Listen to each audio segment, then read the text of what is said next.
A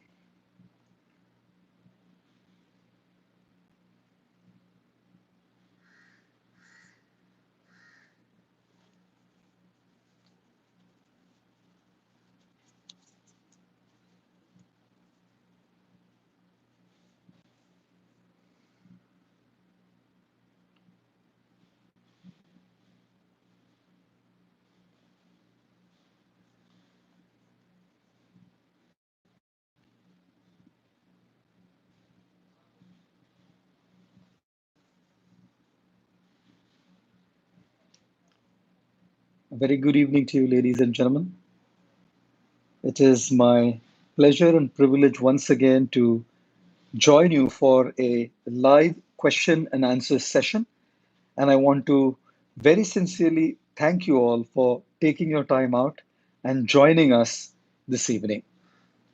The lockdown has been extended for another 3 weeks in most parts of India, and that means that we have to keep ourselves positive. It also means that we have to keep ourselves busy. It also means that we have to keep ourselves hopeful. It also means that we have to keep ourselves focused on the bright side of self development, giving ourselves that time while we practice social distancing, while we stay at home and stay safe, while we take the required precautions of wearing a mask, using hand sanitizers, washing our hands carefully. We need to take all of these precautions, and at the same time, we need to remain positive, hopeful, and committed during these 3 weeks of extended lockdown. We will once again come live for all of you to discuss more during this lockdown period. But today's session in particular is about answering your questions. So I thought I would take a couple of questions from you and answer those questions. Someone, Harshit Shet, is asking me, I'm really concerned, I'm too emotional. I connect everything with negative things. Please help. What do we do when we are kind of bothered a lot with negative thoughts? It's not that we choose negative thoughts. They just happen. For some people, they happen a little more, and for others, it happens a little less. But negative thoughts coming to our mind is not in our control. But how we choose to deal with those negative thoughts is entirely in our control. There's only two ways we can deal with the negative thoughts that come in our mind. Number one is we dwell on them, and number two is we ignore them. If we dwell on our negative thoughts, we are feeding those negative thoughts. We are helping those negative thoughts grow. जितना हम उन विचारों के बारे में सोचते हैं, हम उन विचारों को खिलाते हैं और उनको तगड़ा बनाते हैं और स्ट्रांग बनाते हैं. So one of the choices is we dwell on those thoughts and thereby increase the intensity and strength of those thoughts. That means this grow in a spiral manner upwards. And the other option is that we ignore them. When we ignore them, we are going to fast those thoughts. हम उन negative विचारों को उपवास कराते हैं. And when we fast those thoughts by ignoring them, by not focusing on them, by not dwelling on them, those thoughts get weaker in strength. And slowly yet steadily, they go to the back of our minds. So now the question is what we choose, or what are we going to choose? Dwelling on them or ignoring them? Obviously, the answer would be if we want to deal with those negative thoughts and push them to the back and eventually out of our minds, we have to learn to ignore those thoughts. It's like sometimes you have a little child who's playing a game, and suddenly you find that that little child gets injured. The little child makes a ruckus out of it, starts crying, starts yelling, starts screaming, starts howling, wants the attention of the mother. Now, the mother, if the injury of the child is serious, will most certainly come and try to deal with that injury, nurse that injury back to health. But if that child, the injury of that child is not that serious, it's natural that the mother will ignore the crying of the child. When the mother ignores the crying of the child, you will see that the crying of the child slowly goes down. The more the mother pays attention to the crying of the child cries even louder. Please take a note again. If the injury is serious, obviously the mother is going to attend to it. We're talking of an injury that is not serious, that doesn't need any attention, and the child is going to create a lot of notanki, natak, tamasha, and drama by crying louder and louder to get attention from the mother. When the mother does not pay attention, ignores the drama of the child slowly keeps quiet and is back to its playing. The mind is exactly like the child. The more we pay attention to the mind and the thoughts of the mind, the negative thoughts in the mind, that's how the mind will create a tamasha, a drama, which means basically we are dwelling on those thoughts and growing them. But just like the mother, we need to ignore those negative thoughts. Easier said than done, though, guys. How do we ignore those thoughts? How do we neglect those thoughts? It needs a little bit of practice. Anything that we do in our lives and anything that we want to get proficient at, we need to practice it. When Tiger Woods was asked what was the secret of his success in the game of golf, he said three words. Number one, practice. Number two, practice. Number three, practice. If you want to get proficient at anything, the one key word to achieve success is practice. So we need to practice ignoring those thoughts. And how do we practice ignoring those thoughts? We start diverting the mind and keep the mind busy with positive thoughts. If we do not keep our minds focused on positive thoughts, naturally our mind is going to feed and dwell on the negative thoughts. And when we are just by ourselves, internally we know that the negative thoughts are killing us, are bothering us, those emotions are hurting us, and we need to now focus on the positive side inside. I can tell you it can be a little hard, which is why we can take help from outside.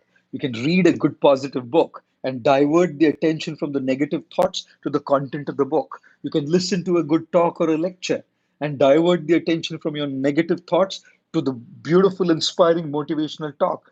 You can discuss with someone, talk to someone. What you're doing is you're diverting the attention from your negative thoughts to that discussion, to that talk. So, when we want to practice ignoring those negative thoughts, we will have to focus on the positive thoughts and to begin with outside of us. Because inside of us, to shift from the negative to the positive is not going to be that easy instantly. बाहर अपने अपना ध्यान positive चीजों पे लाइए, चाहे वो पढ़ना हो, चाहे वो मोटिवेशनल वीडियोस हो, चाहे वो किसी के साथ चर्चा हो, whatever it is, the more we focus on the positive side, you will see that you get used to taking your attention away from the negative inside and bringing it to the positive. And as you get more and more proficient, and as you get more and more mastery over this process, you will see that you may not even need the external things then. You can inside of you itself, shift that attention from the negative to the positive, and that's how you can become strong. Sankita, Sanika, okay, I'm sorry, the questions are going at such a high pace, I'm not even able to read. I am inspired, I want to help improve myself and be a good motivational speaker. How do I become a good motivational speaker? Oh, thank you very much for that question. I think the gentleman called Sandeep is asking, how do I become a motivational speaker and try to help the world by motivating them? Number one, let us not want to be a motivational speaker because that's the one that's working today. That's the one that brings you followers. That's the one that brings you attention. That's the one that brings you fame. That's the one that brings you social media attention. That's the one that brings you a lot of revenue. That's the one that brings you a lot of viewership. That's the one that brings you a lot of events. That's the one that brings you a lot of business. So let's not want to be a motivational speaker because it gets us all of these benefits. If we want to be a motivational speaker, the intention, the purpose, The motive behind doing so should be to help, to add value, to make an impact, to make a difference. And if we do it with that intention, with that motive, with that purpose, then the fame, the name, the followers, the viewers, the events, the business, everything will follow suit. So, first, keep yourself aligned with what your purpose is. If you're talking of wanting to be a motivational speaker, it's very crucial to align yourself with your motive, purpose, and intention. Which is why I've always said, do not do not work for an applause. Work for a cause. Because when you work for a cause, applause will automatically follow. So is your cause to make an impact or is your cause applause? Choose wanting to make an impact. I've always said, do not try to impress others. Try to express yourself and automatically others will be impressed. So, Sandeep, that's my first point. What is your purpose? To impress or express? To want applause or to work for a cause of making an impact? And at all times, choose expressing yourself and the purpose of making a difference and an impact. The second thing is it something that comes naturally to you? Motivational speakers. You want to be a motivational speaker.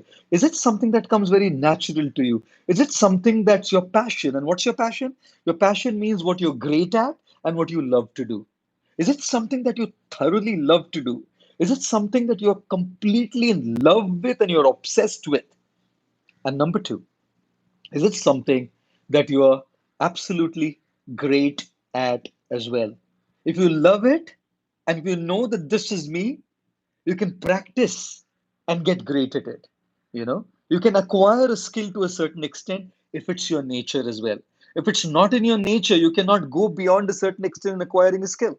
Like somebody may love to sing and maybe in absolute love with singing, maybe obsessed with the idea of becoming a singer and now may want to train to be great at singing as well. Yes, practice can make you proficient in singing, but you have to have the basic voice, you have to have the basic element in you to be able to sing. So, my second principle, Sandeep, in being a motivational speaker is it your passion? Are you in love with it? Do you have that element in nature?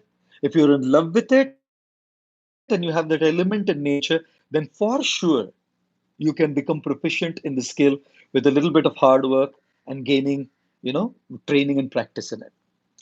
Number three, when you're wanting to be a motivational speaker, like they say, charity begins at home. You can only motivate others if you're motivated yourself. In fact, motivational speakers don't become motivational speakers because they want to motivate others. They want to motivate themselves. They're so self motivated. They're so absolutely focused on their own self. They're so positive about their life.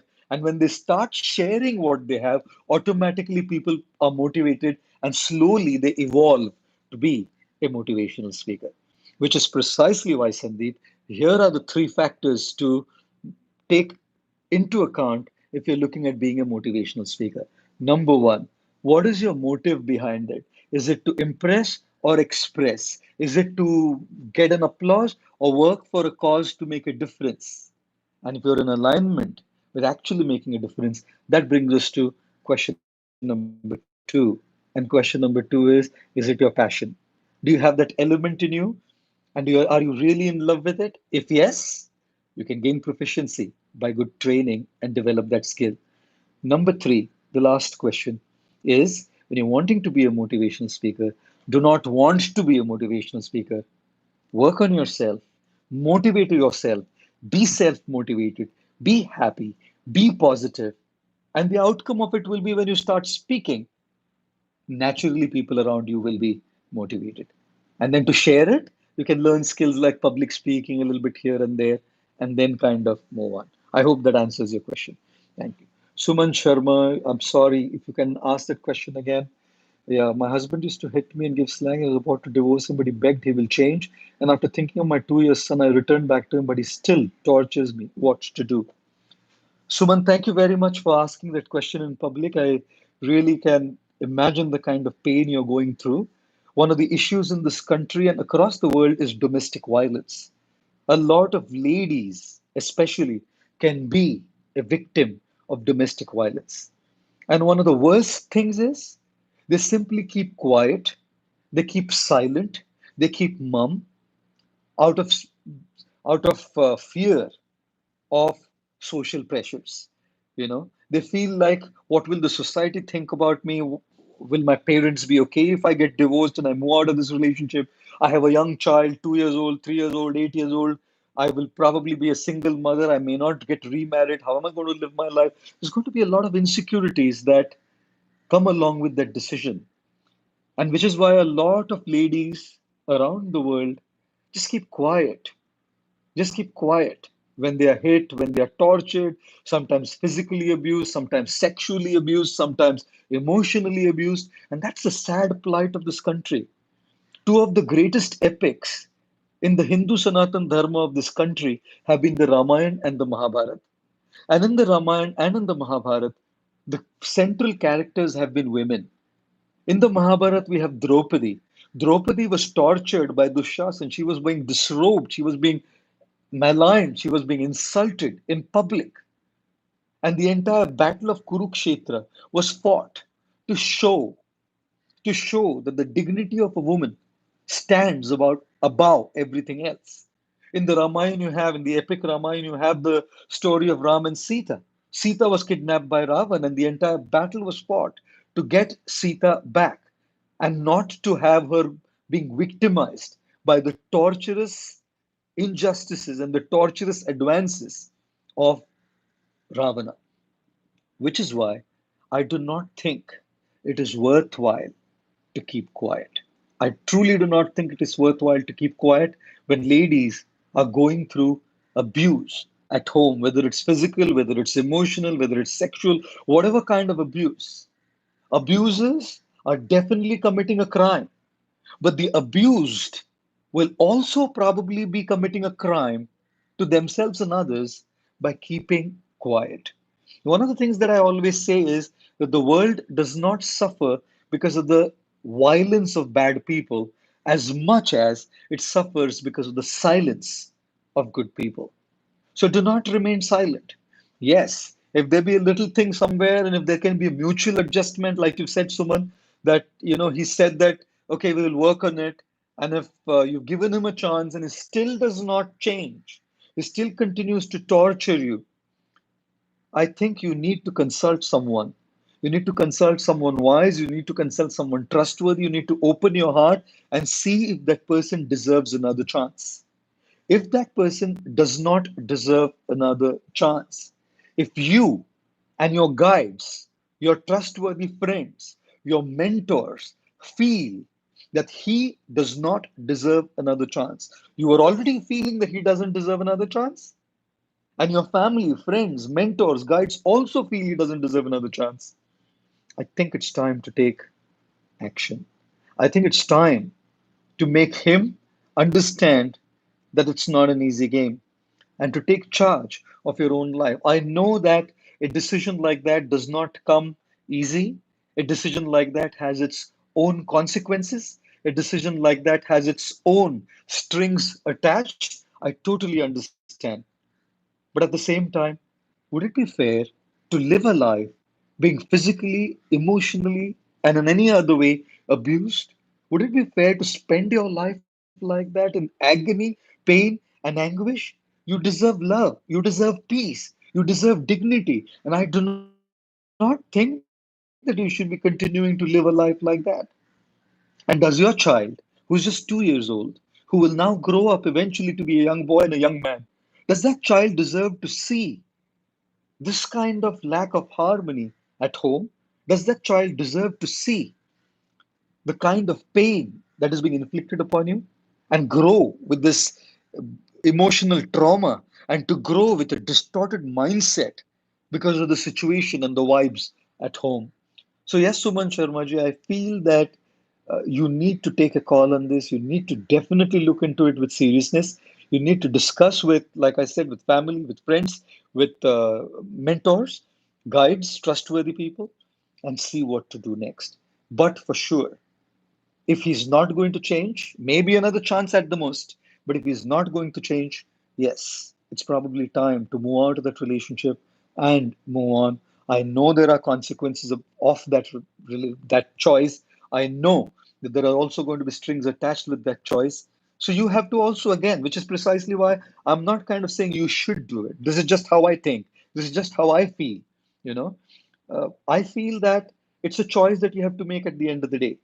You are going to have to bear the consequences of that choice. So do not postpone it. Do not put it at the back seat. Decide for yourself, what do you want to do. Do you want to stay in that relationship the way you are now, in which case you'll just have to accept what's going on and come to terms with it and rise above it, which is not the ideal way of living. But if you have no other choice, what can you do? And the other option is to move out and to move on and to stand on your own feet. Yes, you may be a single mother. Maybe you'll find someone else and you could probably start a new relationship who's going to be more appreciative, more supportive, kind, and caring for you and your child. I hope that answers your question, Suman Sharma. Thank you. Thank you. Another question there. I'm sorry, the questions go at such a high speed. Deep Patel has asked me how to handle a complicated relationship. Now, I'm sorry, but I have really have no idea what you mean by complicated relationship. If you were to give me some more details about what that complication means, I would probably uh, answer that question as well. But you'll have to say, there's a question asked by Akshay, but Guruji, women are torturing another women, made life miserable. Here's another question. It's not the husband who's torturing now. It's another woman who's torturing you. It could be a mother-in-law, it could be a sister-in-law, it could be anybody. A woman torturing another woman. I don't think the answer is different, Akshay. I don't think the answer is different from the answer I gave earlier about trying to take action upon it. Give few chances, try to communicate, and if it doesn't work, I think it's time to take some action about this kind of a situation because it's not fair to keep yourself in that situation where you are abused and you're in pain and anguish and agony all the time. Now, in the earlier question, it was a little harder. It was a little harder because it means moving out of the marriage, a divorce. In the question that you're asking, it still means that you could try and communicate with your husband. You can try to get others to help communicate with your husband or your partner, and then try and deal with this women at home if the question you're asking is about the women at home. But in any case, the bottom line is do not keep quiet. Take action and decide to do something about it because, as much as it's a crime to abuse, I feel it's criminal to be abused as well. It's criminal to yourself and it's criminal to others because the person who's abusing gets into the habit of abusing and extends that to others in the scope of his relationships as well. Thank you. Okay. Okay, I'm sorry now. How to practice detached love? Arun is asking a question. How to practice detached love? Now, it's kind of a very funny situation there, isn't it? When you're talking about love, you have to be attached. And at the same time, the question is, how do I be detached in that love? It's kind of a contradictory principle that you have to be attached, yet you have to be detached. Now, here's how I would look at that situation. Whoever the object of that love may be, it could be a spouse, it could be a boyfriend or girlfriend, it could be a parent, it could be a sibling, whoever, it may be. Now, the first aspect is if you do not have that attachment, it is hard to get involved. Emotional involvement requires attachment. If you have to be emotionally involved, if you have to make a relationship deep, you have to practice attachment. You cannot grow your relationship and take that relationship deep without being attached. Now, when we talk about detachment, here's how I look at it. Detachment would mean Once I have done my part and I have given, I start minimizing or adjusting my expectations. Detachment can be from the extent of reciprocation. And trust me, human beings are not perfect. Whether it's our mother or our father, they're respectable, they should be served, they should be respected, they should be honored, they should be treated with dignity, they should be treated with the greatest adoration and admiration. At the same time, we have to know the fact that they are not perfect. It's not just that they are not perfect, nobody is perfect. Your spouse is not perfect. Your parent is not perfect. Your boyfriend, your girlfriend is not perfect. Your sibling is not perfect. Nobody in this world is perfect. So, which is why do not look for perfection in that relationship. Do not look for perfection. Be detached from that concept, from that idealism of wanting that other person to be perfect. Hindi में कई बार कहते हैं ना, जिनके घर कांच के बने होते हैं वो दूसरों के घर पे पत्थर नहीं मारते. Those whose homes are made of glass do not throw stones at others' homes. So I think it's very, very crucial and important to be detached from this expectation that others will be perfect and they will reciprocate in a perfect manner. It's only a myth that people will reciprocate in a perfect manner because they have their ups and downs emotionally as well. One day their mood is great, another day their mood is not great. One day they're really, really into the whole thing and wanting to give the best to you, and another day they're absolutely not into the conversation or not into what you're doing, and they're not going to be involved at all. So you will see in a relationship that people have mood swings, not in the psychiatric way, but people have mood swings. The moods change. What to speak of other days? Even within a day, the moods are constantly fluctuating and changing. Within a day, based on those moods, their dealings with us are constantly changing. So the more you depend on how they treat you, the more you depend on their reciprocation, that's how much you will be disappointed. So, which is why accept the fact that they are not perfect as much as you are not perfect. Accept the fact that they have a low point in their mood on certain days at certain times as much as you have those low points in your mood on certain days at certain times. When they have their low point, come ahead and try to lift their spirits. And when you have your low points, hopefully, when they will come and they will come and try to lift your spirits. The problem is when both have their low points and when both of your moods are low. At that point of time, you just have to wait. You just have to go through it. There's a need for acceptance that life will be like that. Do not look for a perfect life where every day will be a great day, every conversation will be a great conversation, every dealing will be a romantic, loving dealing, every uh, exchange will be an exchange of love. Do not expect it to go that way. Understand that it's a package deal. There would be those days when things won't happen like that. And that I feel is the detachment. Attachment is in giving our best, in trying to serve, in trying to make a sacrifice for them, in trying to deal with them in the most sensitive way, in trying to invest in their emotional bank account.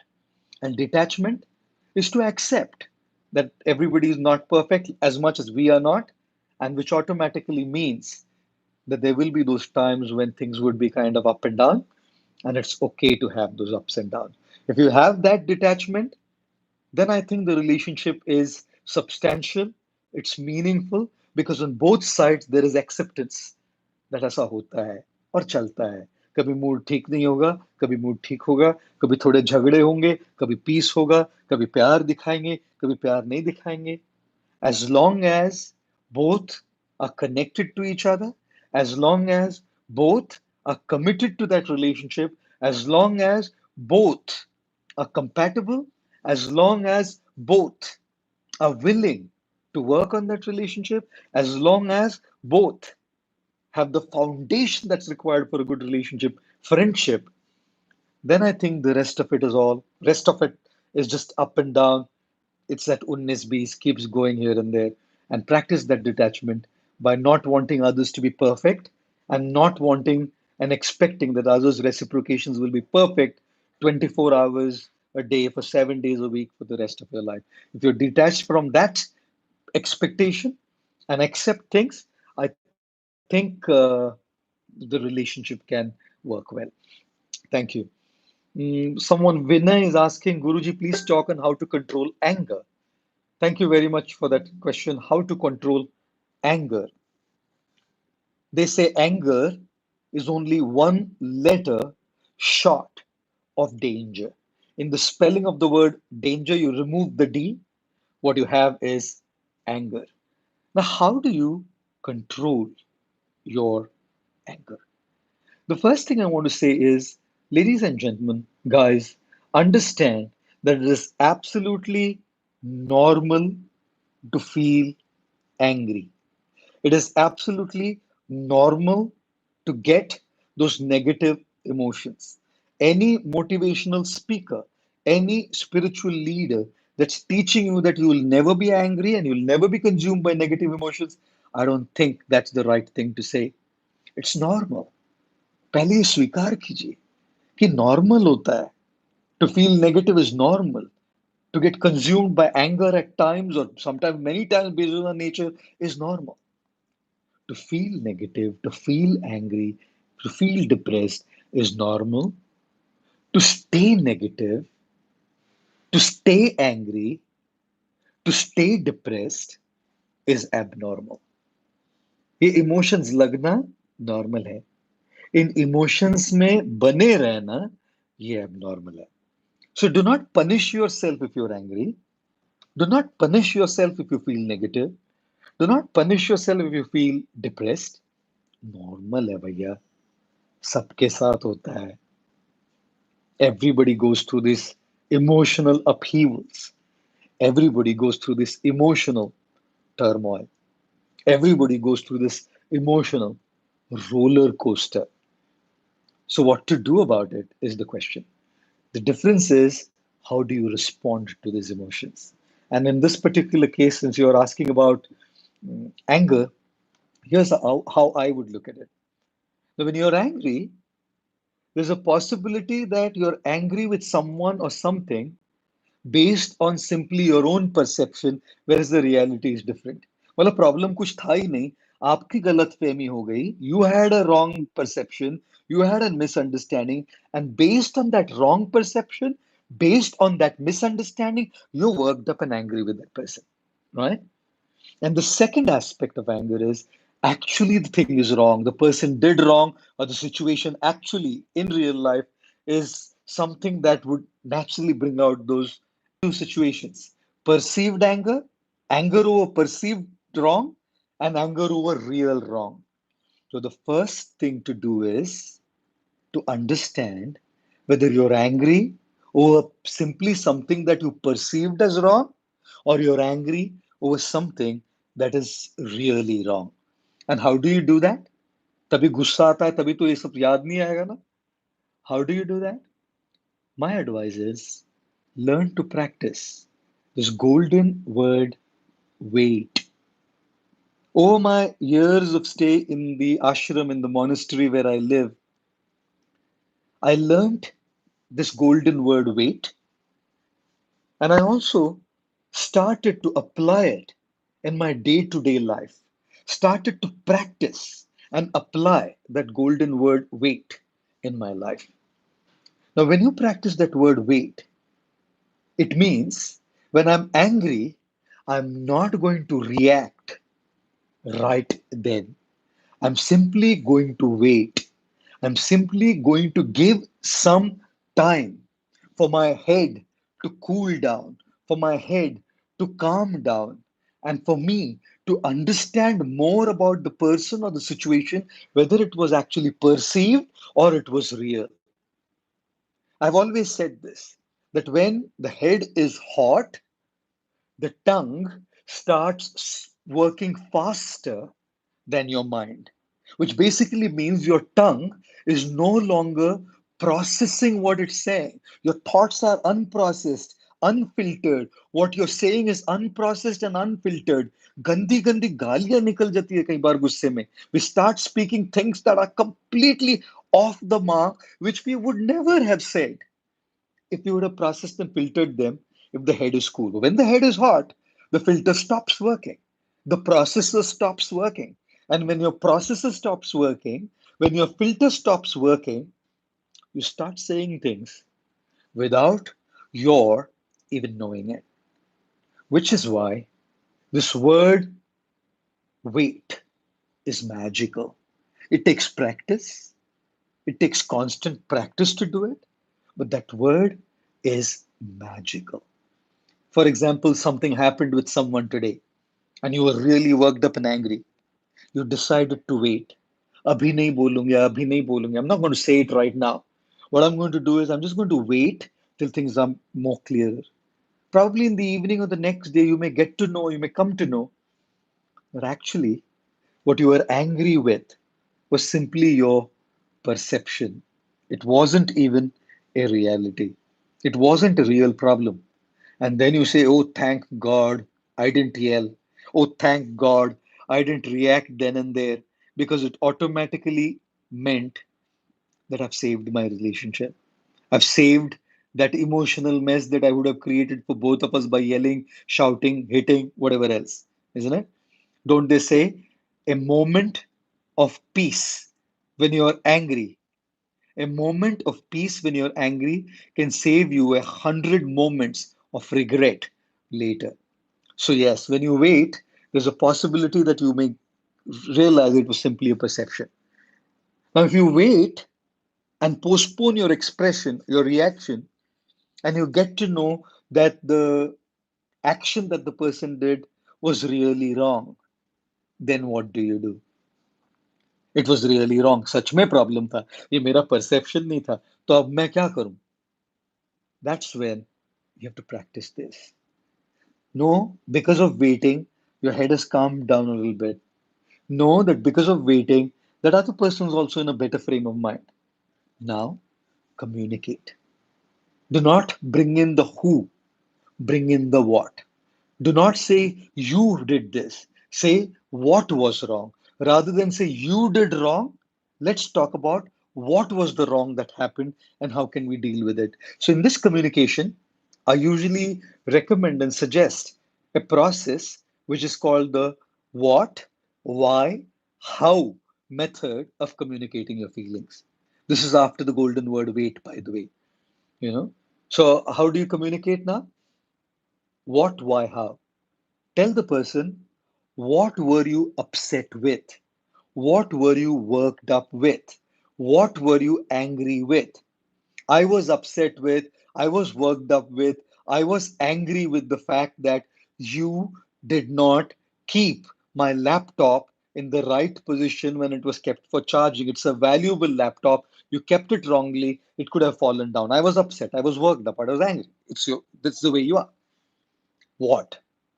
Second, why does it make me angry? It's my nature. I'm a little picky on these things. I value my things. A lot of money is spent on those things, and I like to keep them in place. I like to keep them in a perfect position. So what? You kept my laptop wrongly. Why I'm bothered about it so much? Because that's me. And now, how can we resolve it? What can we do in a way that next time this does not happen? Yelling, howling, screaming, shouting, hitting doesn't work. But proper communication can help us deal with the situation. Sometimes some people ask me that if you this is good to hear the wait, postpone the reaction of your anger. If it's perceived wrong, neglect it. अच्छा हुआ मैं चिल्लाया नहीं. If it is real wrong, then use the what, why, how technique of communication. But in that moment of anger, sometimes you're not able to see that. So how to do it at that time?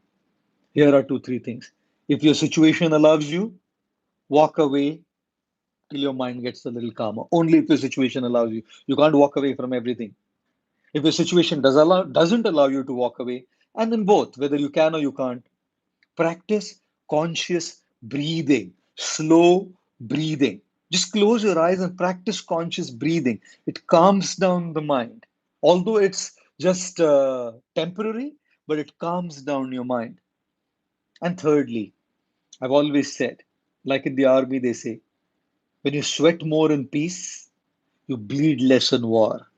When you're angry, it's like a war, which is why practice restraint, practice peace, practice calmness when things are good.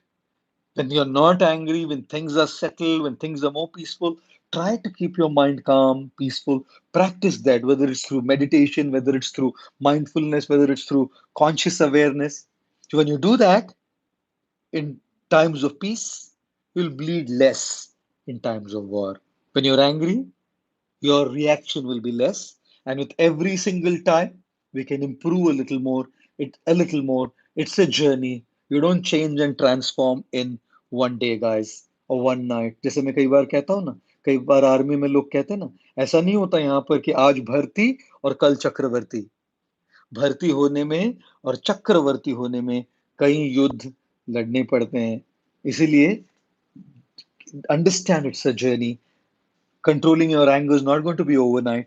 But if you try and follow the few principles that I've been talking about and suggesting, maybe it's going to help you in the journey of your controlling your anger.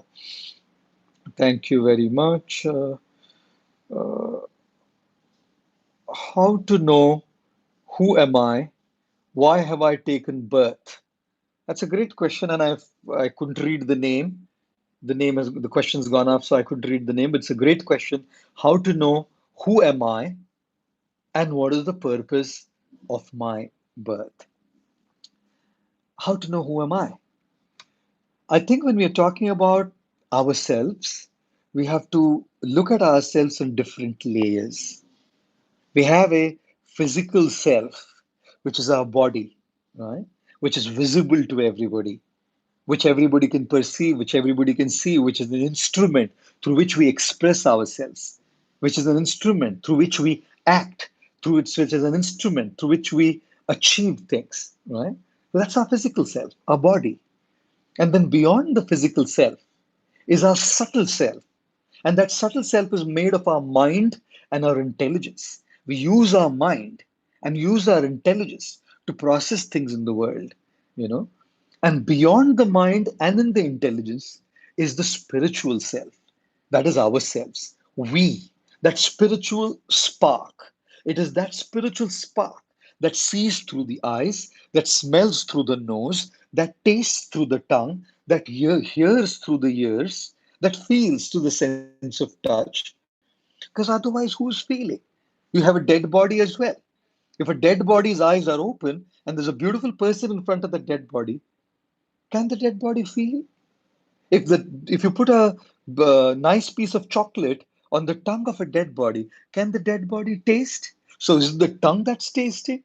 Is it the eyes that are seeing? Is it the nose that is smelling? Is it the ears that are listening? Because otherwise, there are people who are talking about good things about the dead body, and the dead body is lying right there.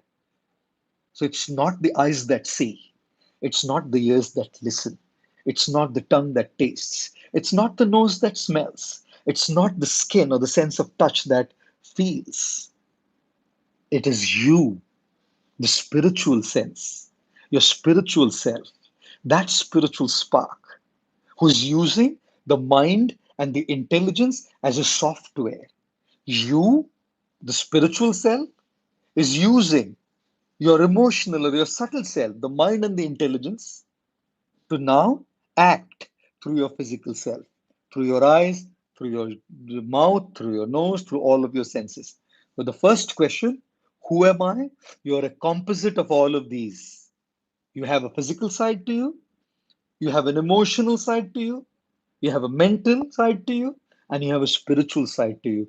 The composite of all of this is you, but the primary you is the spiritual self. Because without that driver, the car stops functioning. Without the driver, the car stops functioning. In a car, there's the four wheels, the two headlights, the horn, the fuel tank, the engine. But until the driver is in the car does not move. The car cannot move ahead, right? Unless it's a movie like Mr. India, maybe, if you've seen that Bollywood movie called Mr. India earlier, you know. So I think the body is exactly like a car, with the two eyes as the headlights, with the mouth as a horn, which doesn't stop honking sometimes, right? With the heart as the engine, with the stomach as the fuel tank, and probably the hands and legs as your wheels, which is basically working senses to allow you to function in this world. But the fact of the matter is this, that without the driver, which is you, there's no possibility of the car functioning. So understand that you have a composite of all of these, but at the same time, primarily, it's you who's using that mind, using that intelligence. You think through the mind. You use your intelligence.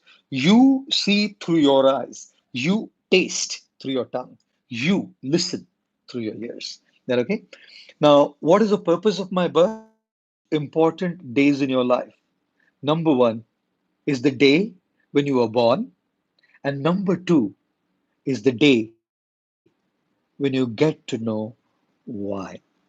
The purpose of your life, the purpose of your birth in this world is few things. One, work on your own self. If you take care of yourself physically, emotionally, spiritually, that's when you're able to do something for others.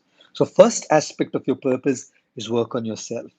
If you work on yourself, the second aspect is you can work on trying to serve, help your family and friends, which is now you're not just working on yourself, but you're able to serve and you're able to do something for your family.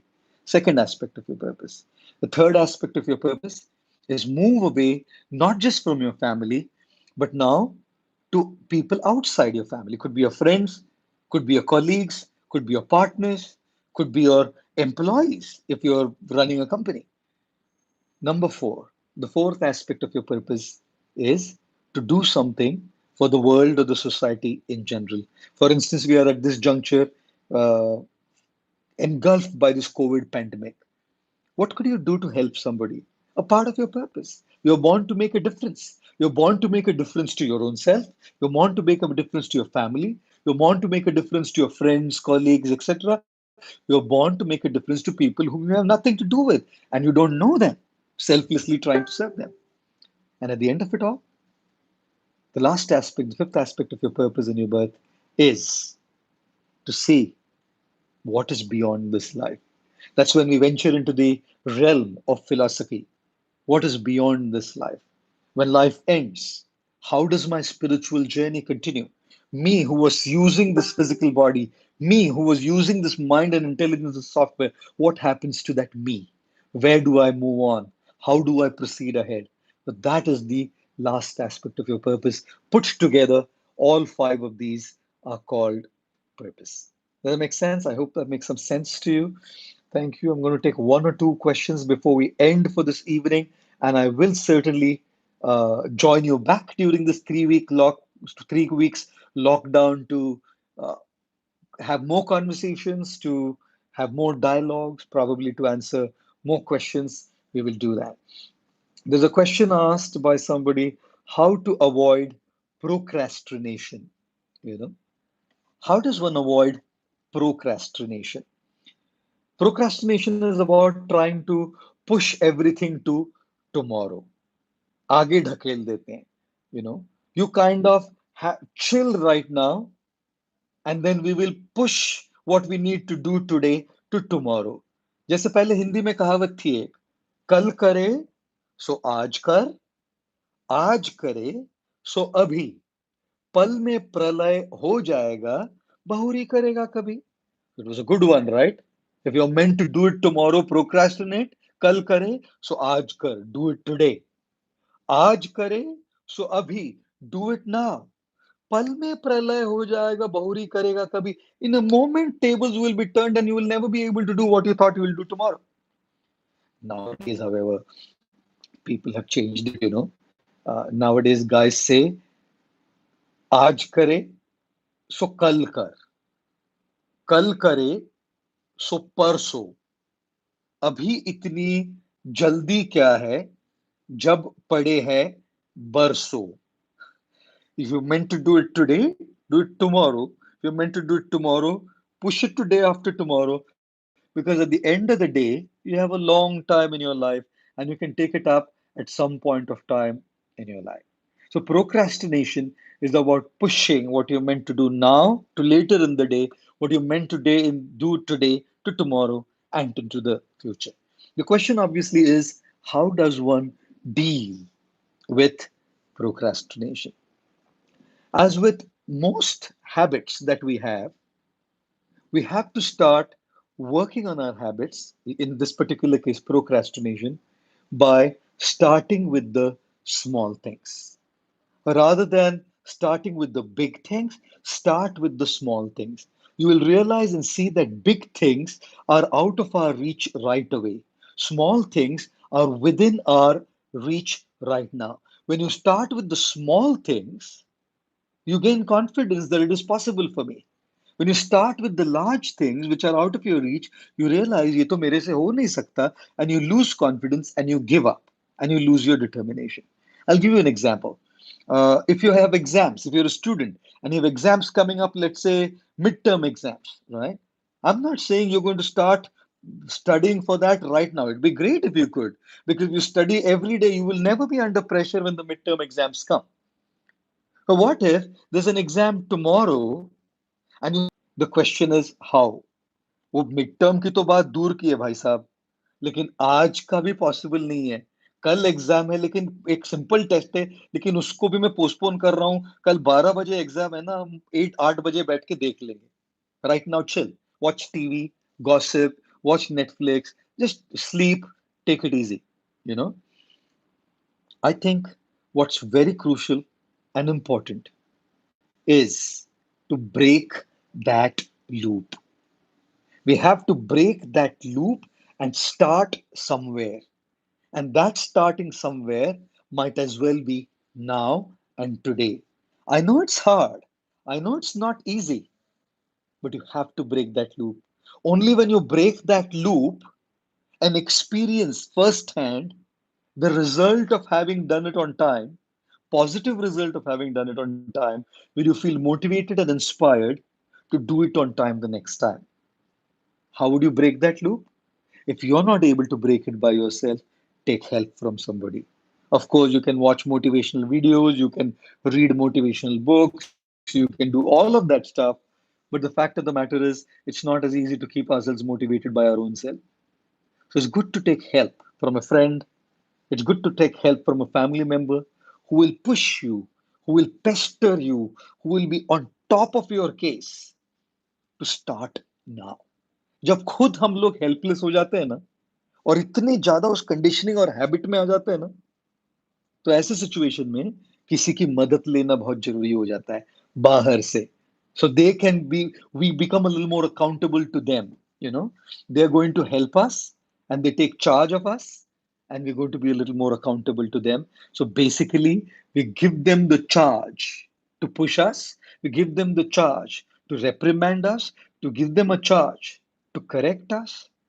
And if we give them that charge, there is a possibility that we will start and come out of the loop. इतने तो बेशरम हम होंगे नहीं. 4 बार चिल्लाएगा वो आदमी, 5 बार चिल्लाएगा तो एक तो कुछ हम लोग उठ के कर ही लेंगे ना.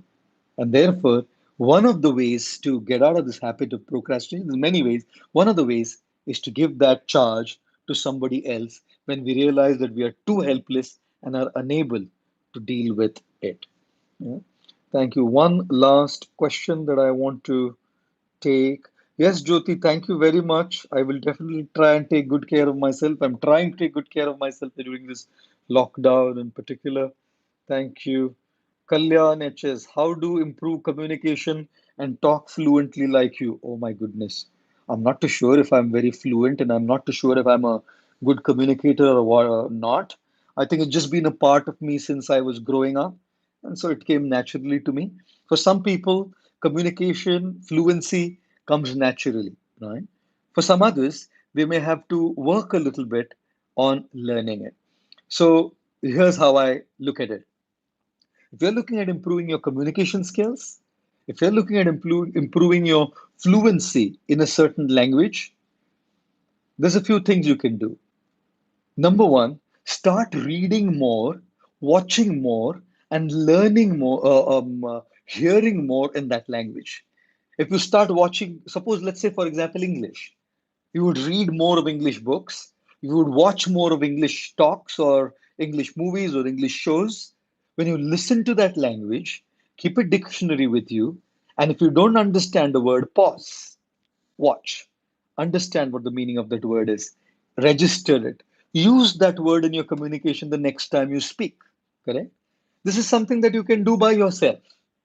This is something that you don't have to take a course, you don't have to take you don't have to go to, you know, some kind of an online course or a physical course. You could just do it yourself. Watch, read, hear, and learn from them how, the subtleties of the language, words and their meanings, phrases, the way they speak it and the way they communicate it, the way their communication skills are, how they pause, how they uh, animate themselves, how they express themselves. So you can learn by watching, reading, listening, hearing. But obviously, the second way to do it is to actually take a course. And I'm sure there are many, many courses online and offline where you can learn communication skills, you can learn fluent communication, you can learn different languages and gain mastery over the language. So you can take up such courses and learn it.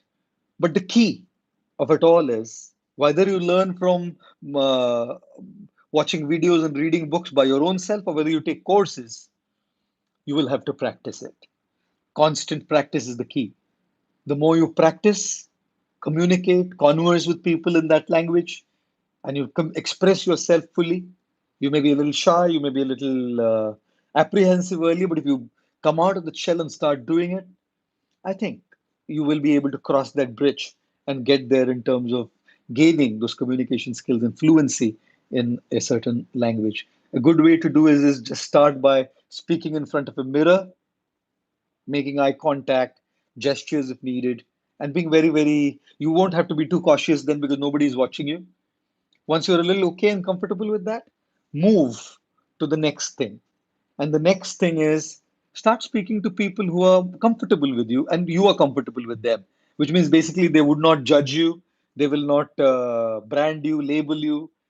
उनके सामने थोड़ा गलती हो जाएगा तो भी चलेगा. And then probably start conversing with people and communicating with people who are not necessarily known to you, even if you're a little nervous.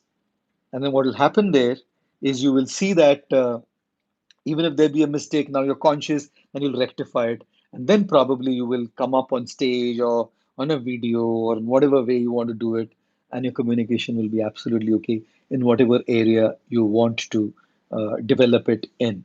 So thank you all very, very much. I know there's so many questions, and I'm going to take more questions probably end of this week or next week, and we'll have another questions and answers session, and try to interact more during this YouTube live sessions. But to all of you who are celebrating the New Year today, whether it's Baisakhi, whether it's Vishu in Kerala, whether it's Bihu, I think in Bengal it's Pohela, Bihu or something, whatever the names are, wish you all a happy New Year. Stay safe, stay at home, practice all the basic precautions, wearing face masks, washing your hands, using hand sanitizers, practice social distancing. Please, please, please practice this lockdown strictly. Do not venture out of your homes. The COVID-19 pandemic is a serious one. We need to understand the gravity of the situation. So please, please, please try and follow this lockdown strictly. The Honorable Prime Minister of India, Shri Narendra Modi, has given us this speech this morning and has told us that the lockdown will be extended for the 3 more weeks in most places in the country. The state governments as well have asked for it. And he also asked us to follow 7 things during this lockdown strictly, which more or less I've kind of delineated and spoken on. Do follow all of these. Protect yourselves, protect your families, protect our society, our country, and the world at large, and offer a prayer. In fact, let's take a moment, just a silent moment right now, to offer a prayer to all those who have lost their lives to COVID, all those who are currently struggling uh, with this COVID-19 virus in terms of their health, and also for the families of those who have left, and for the families of those who are affected at this time. And let's pray for the entire world. I request all of you to just take a moment of silence and offer a heartfelt prayer for all of these people.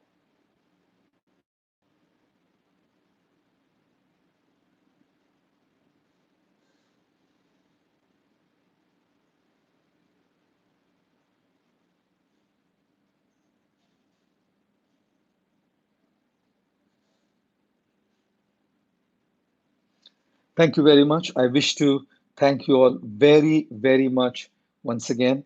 Hoping to see all of you very soon. Have a great evening if you're from India, and warm greetings to all of you if you're joining from other parts of the world. Thank you.